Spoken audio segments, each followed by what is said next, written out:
What's going on, world? What's going on this Saturday late afternoon?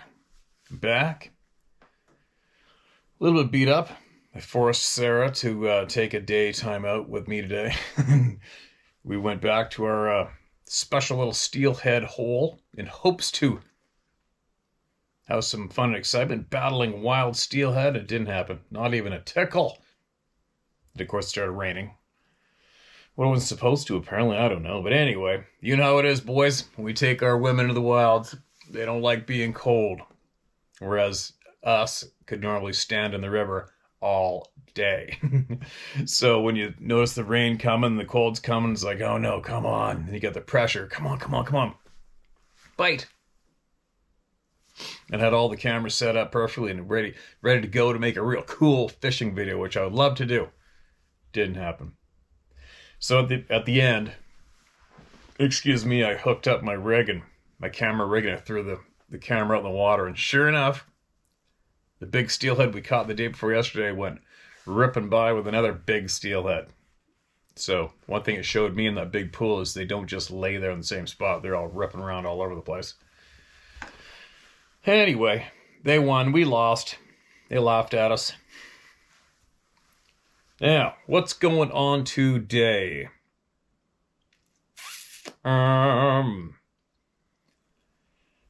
tried to get together with David Eno yesterday, and he's having some bad luck, man. He's having some real challenging moments. I haven't even asked about his dog yet. He's been stretching his dog's life as long as he could, going through hell with that. I think both of his parents are sick and his father's having a tough time. And as we started to talk, somebody came in the room and said, we need you in the hospital with your dad right now with family. And that's how we closed on that conversation. That was unfortunate. So if you got any spare prayers, maybe send him David Nino's way for him and his family, his father. And they emailed late last night and asked if we could do this again on Tuesday. And I said, no problem. So we'll be doing that on Tuesday. All right, for those who are curious. Now, what do we have? There's a whole bunch here, as usual. Nothing weird happened to us today, although we are in the zone where weird things have happened the last couple of weeks, but it's all calm and cool today, thankfully, where we went.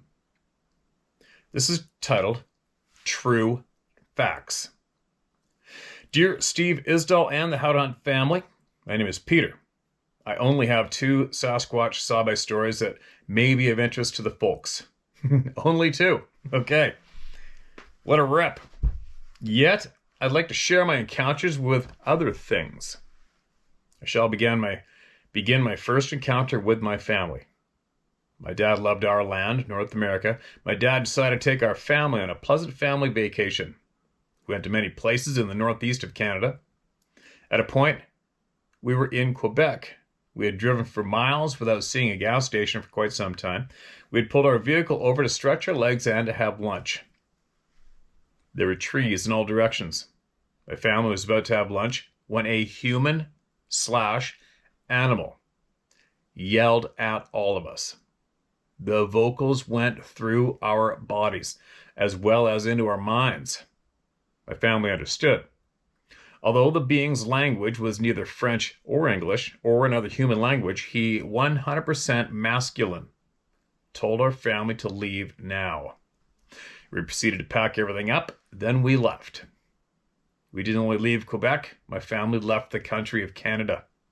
We only stopped for gasoline and food. We, my family, didn't stop until we reached my uncle's and aunt's home in Schoharie County, New York, near Howe Caverns. And this was my first encounter. My second encounter was 2 years later in the Ukraine. My buddy and I decided to visit his family. Tolly, my brother-in-arms, went to visit his mother and father. One night, Tolly and I decided to have a little weenie roast with some potato and wine. Tolly brought his guitar and played some. He's very talented and sang some Ukrainian folk songs. Then the threatening voice/growl demand came. The threatening calling brought me right back to Quebec. Tolly said something in Ukrainian across from me in our firelight. I asked what the F did he say, but I knew. He repeated in Russian, but I wanted him to say it in English. Tolly did as best he could. He said, "That was a chupa chance." It wasn't, but the message was received. He doused a small fire, picked up our belongings, and stayed in the root cellar until the morning. End of email. There you go. 2 scary moments that would be absolutely bizarre to experience and make sense of unless you had already previously listened to all the people here. Right? I think it might have been the first one from the Ukraine to report in. There you go. Appreciate your time, man. I'm glad you sent that in to us. All right, what do we got here? This is titled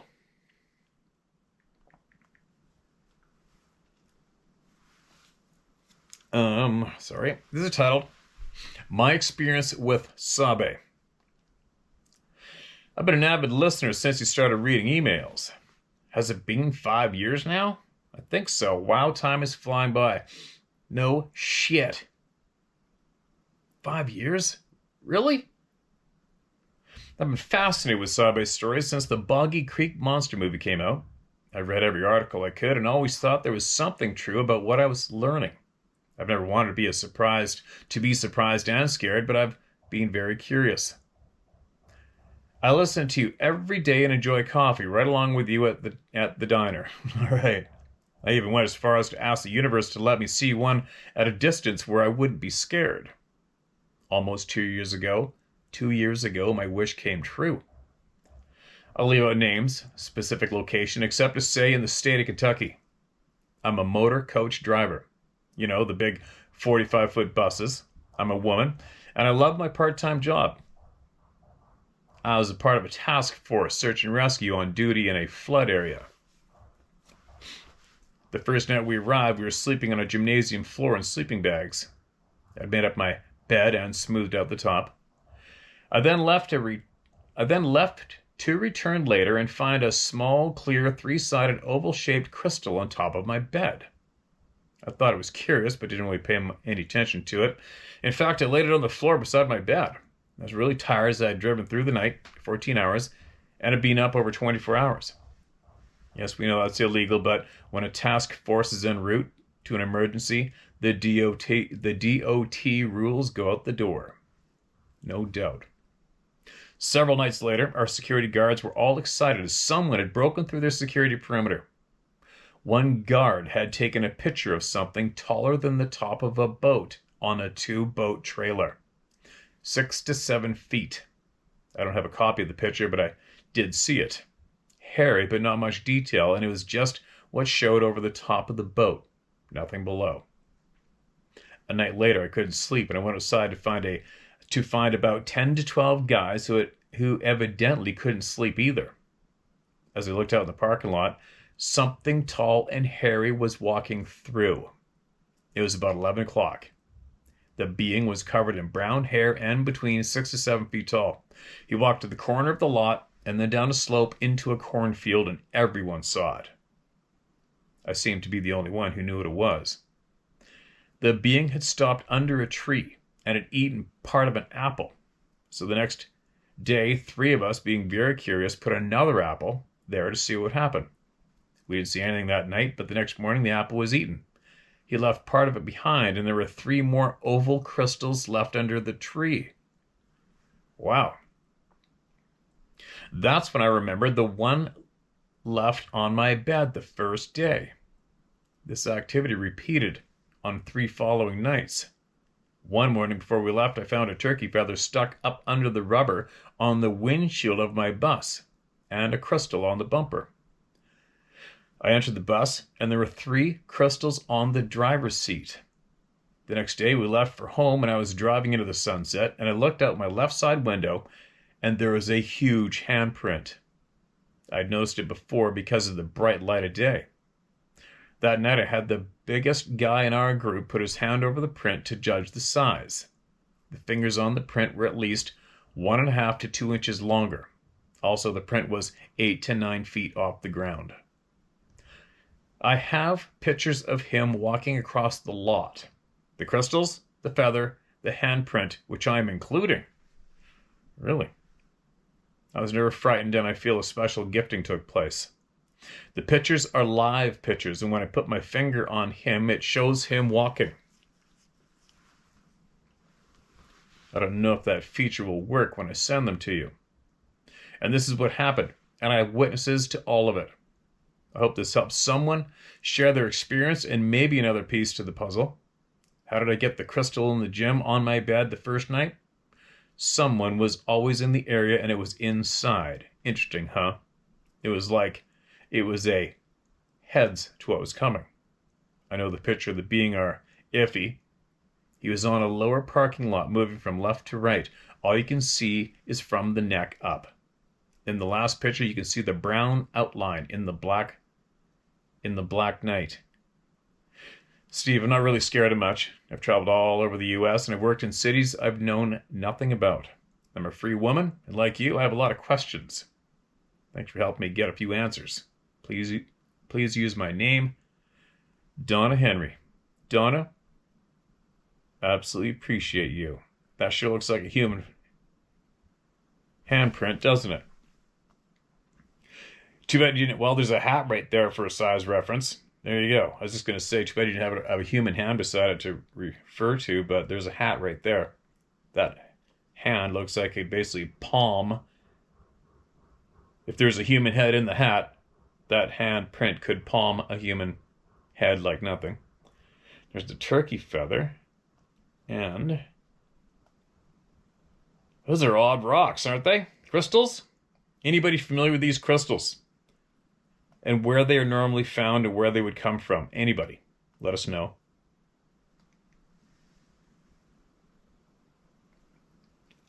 A brown thing in the dark. I'm not sure where to look in this picture, I'm sorry.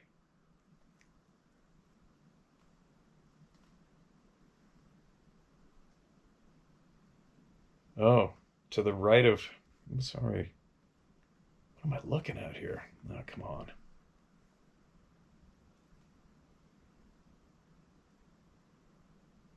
Oh, I see. Okay. Now I get it. You can see something moving along in the three... Oh, wow. That's crazy, isn't it? You caught that? Moving right along. Wow. All right. There you go. Photos included and shared. I appreciate you sending that in.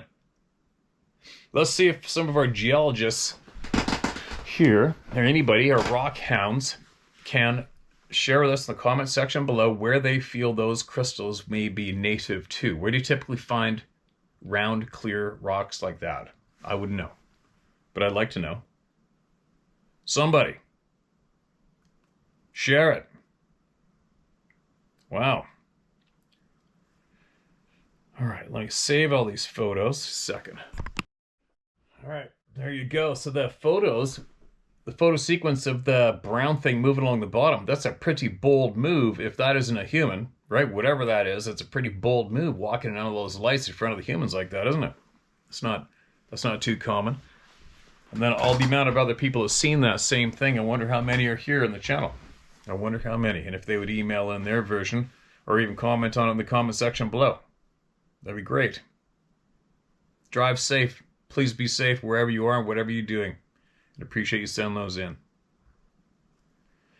Here's another one titled FYI.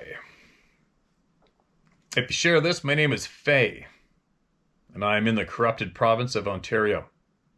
I'm a senior citizen with limited technical skills, searching to get some truth/answers before I cross over. Steve, I'm just sending this to further your awareness of this total immoral crap I'm experiencing.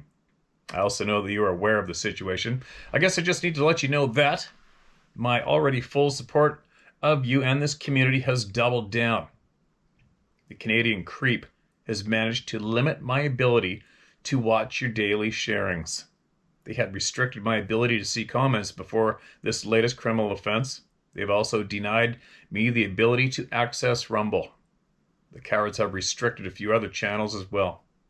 They also have limited YouTube access to the times between 8 a.m. and 10 p.m. Why? I very seldom comment on any subject, but I always give a thumbs up to show my support and appreciation of time invested by you and others for my personal, true education of life. How many others are being censored? What are the solutions to combat this? End of email. I feel your frustration. I'm sorry to hear that. There's nothing I can do about it, except keep encouraging people to not put up with the bullshit and fight back. What to do? I'm the wrong guy. In a way, I'm the right guy, but I'm also the wrong guy at the same time, because so far, with all of my observing and watching and learning and figuring out who's responsible for all of the negative energy going on this planet, it's just me. I'm not politically correct. All right? Evil needs to be dealt with. Evil just needs to be dealt with by men. That's probably why we have been having, men have been under assault for some time now too, right? Being a man, we are built to protect. That's all there is to it. We are built larger and stronger than the females. We are here to provide for, provide to, and to protect. That's what we're supposed to be doing. And that's also, those qualities have been getting systematically rubbed out of society too, right? Anyway, I'm pretty sure you can probably guess what my remedy would be. Some people may disagree with it. Some people might think it's ugly, but every other route seems to be corrupted so far. Everywhere from voting to courts to judges, all corrupt. So what do you do? Now what do you do? Right? What do you do now? Anyway, I'm going to bite my lip. I just keep speaking out loud. Keep speaking out loud. Don't fear anyone. And there's not much I can really say right now without getting the channel taken down. All right. But I will say this. One thing that everybody should yell out loud is there is no acceptable excuse to why people are hungry and can't afford a home over their heads today in this world. There's no acceptable excuse. Nothing. Please repeat that everywhere you go. Scream it out. Moving along, here we go. Try. Do whatever you can to stay in touch with the rest of the world. Don't let them win, all right? Don't let them win. Quote, Sasquatch, quote, lives in Ozark Mountains is the title of this email. Hey, Steve, my name is Vinny. I'm 16 years old.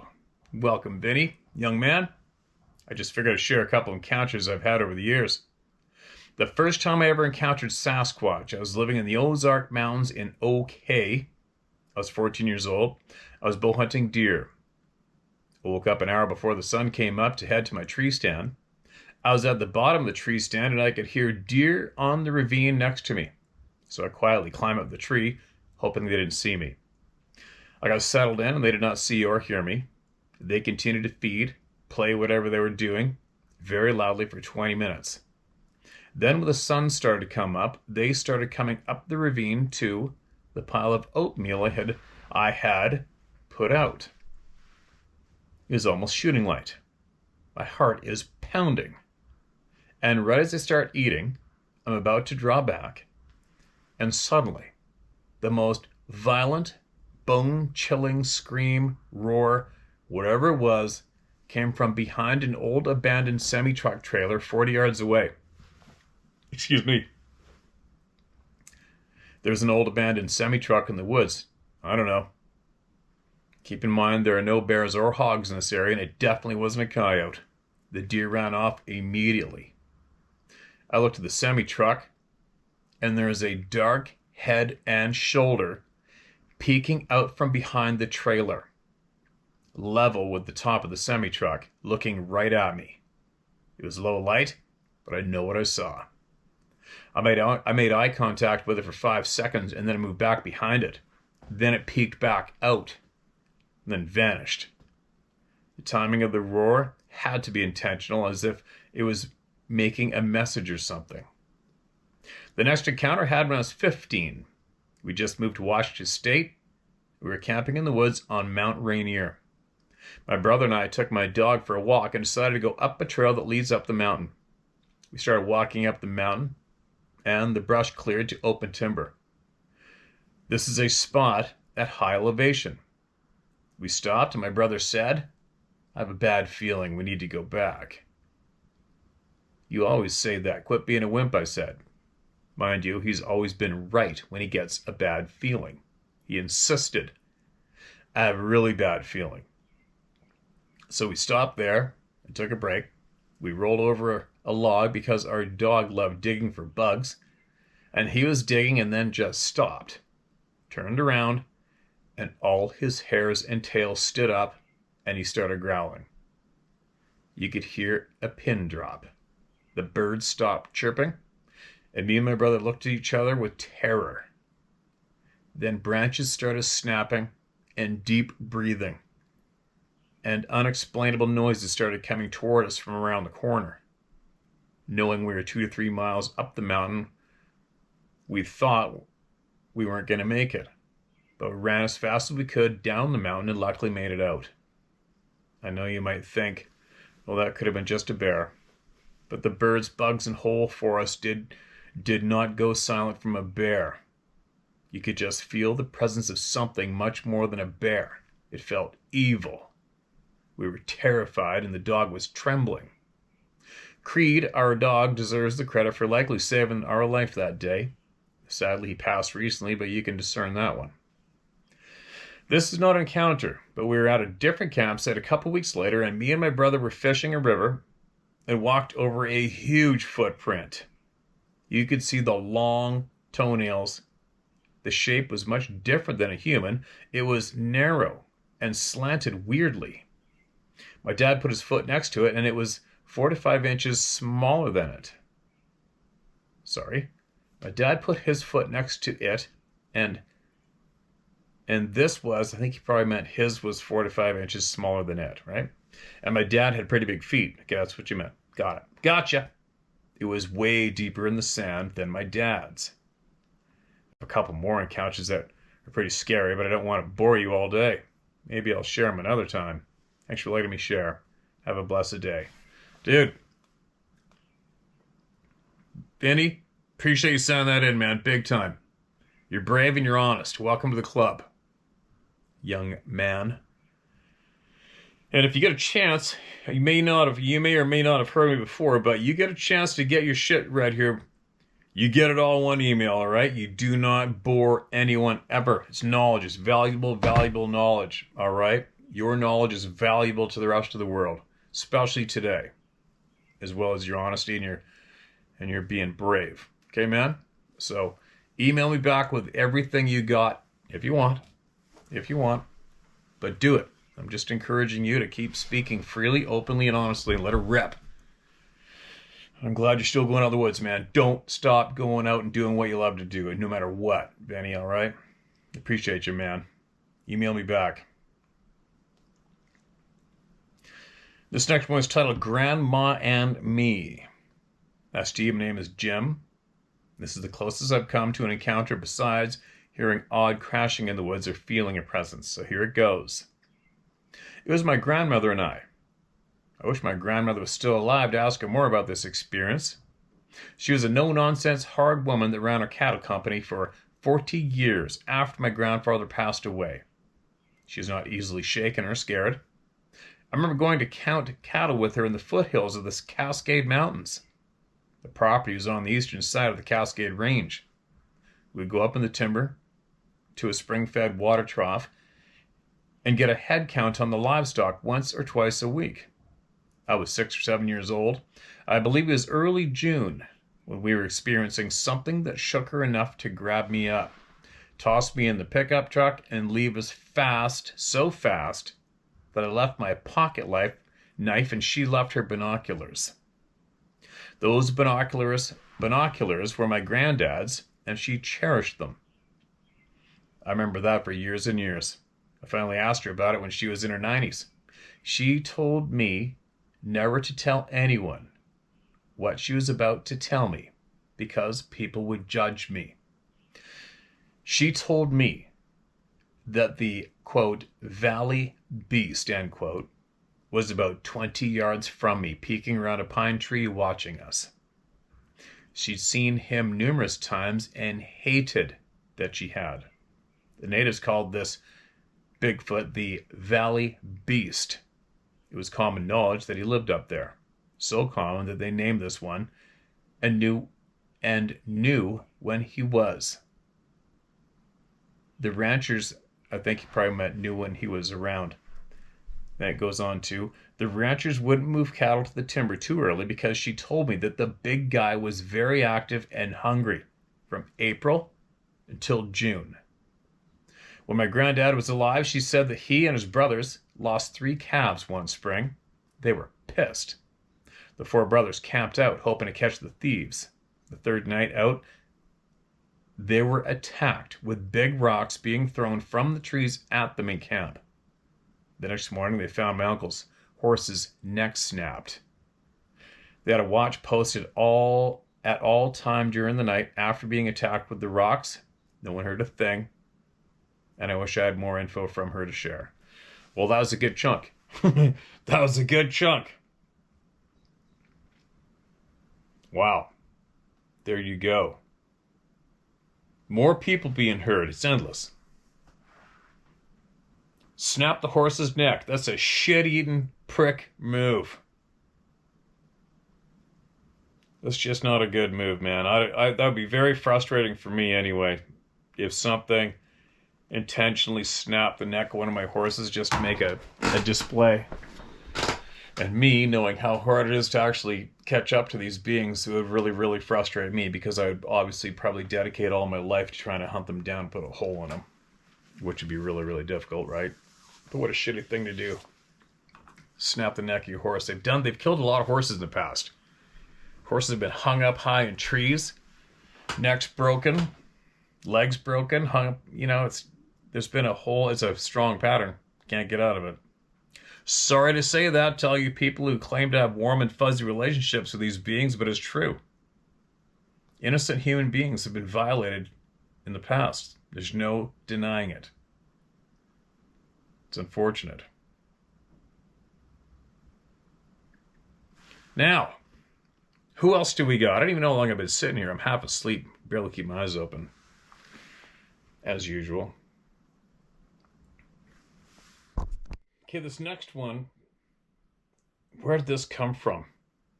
Somebody emailed this to me, and I couldn't copy and paste, so I had to screenshot what they sent me. And they sent me photos.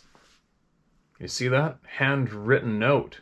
See that? There's 1, 2, and the name. All right, so we're all in this together. We're sitting at the coffee table together. Let's do this. You ready? Here I go. It was July 1974 or 1975. I can't remember for sure.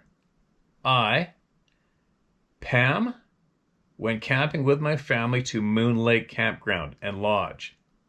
I was the only girl in the family that went, with 4 boys, so I got bored. I went to the lodge to play some arcade games, and a guy that worked at the campground for the summer asked me to go fishing with him the next day. We were on the small side of the lake, and Ted got us a rowboat and rowed us to a small outstretch of beach. We fished for a while, then we laid out on the little strip of sand.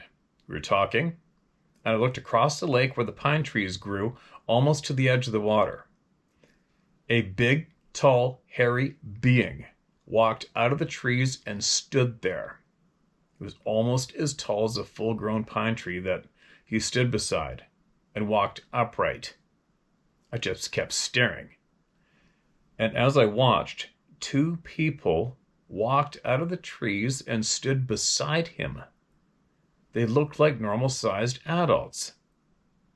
I drew Ted's attention to what I was seeing across the lake and those 3 beings.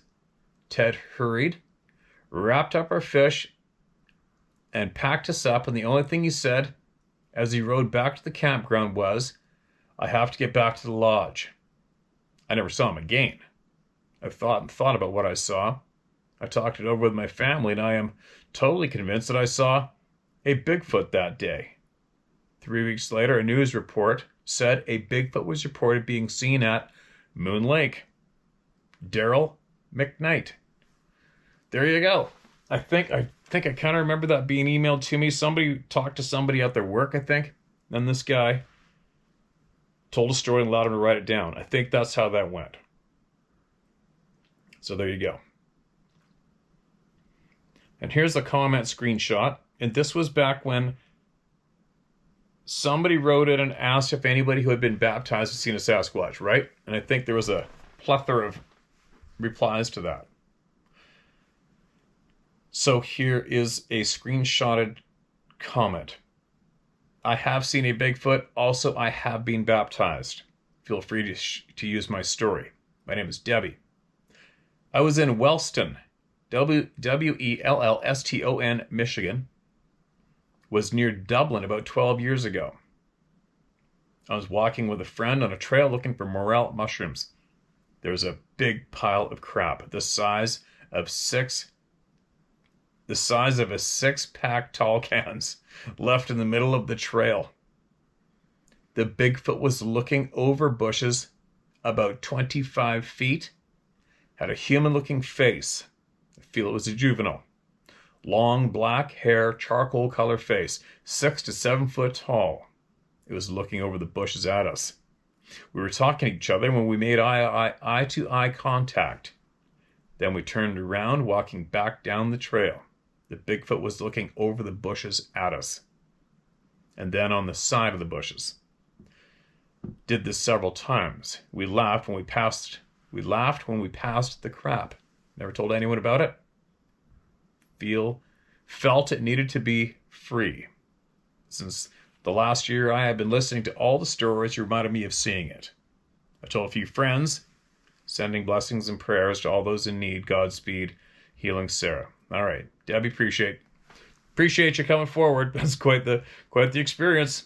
And I have seen the same thing laying on the ground in the middle of the trail. One morning at what's the name of that lake? Mosquito Lake, above Pemberton. And it was within the day or two of when the one being was seen blatantly walking across the road down below that mountain. And I went to that lake for an early morning dip. And the trail that goes down to the timber, there was this massive frickin' turd plopped right there in the middle of the trail. And there wasn't any question about it that it was put there intentionally, and somebody probably laughed doing it. It wasn't a human. Not a chance in hell. Wasn't a horse. Yeah.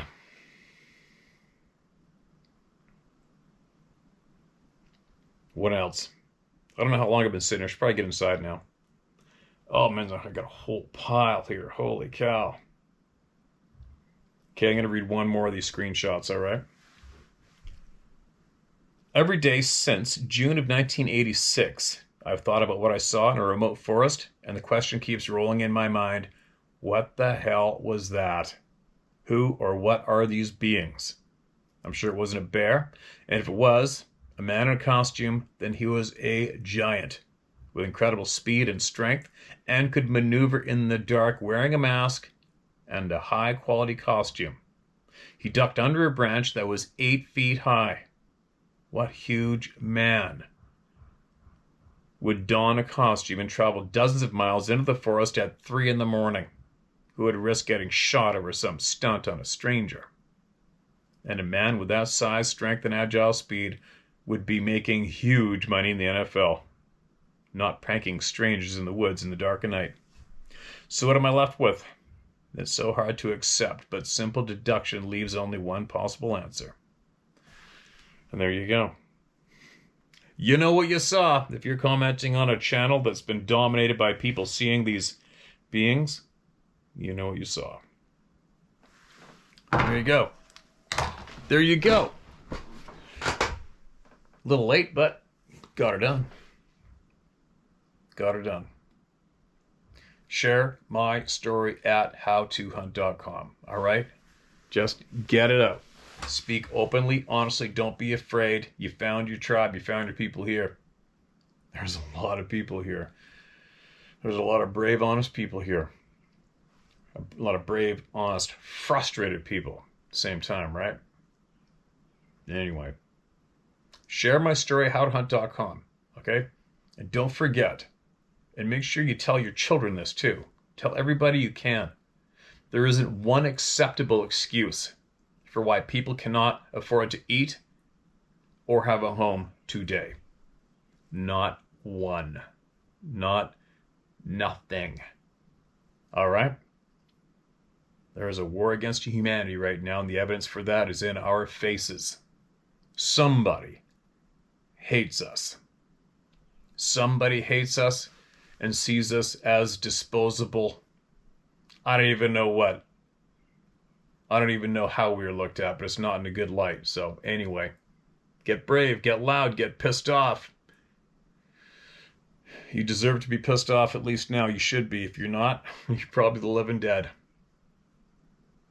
There's not one acceptable reason why there's hungry people on the planet today and people without a home. There isn't. All right? I'll be back later.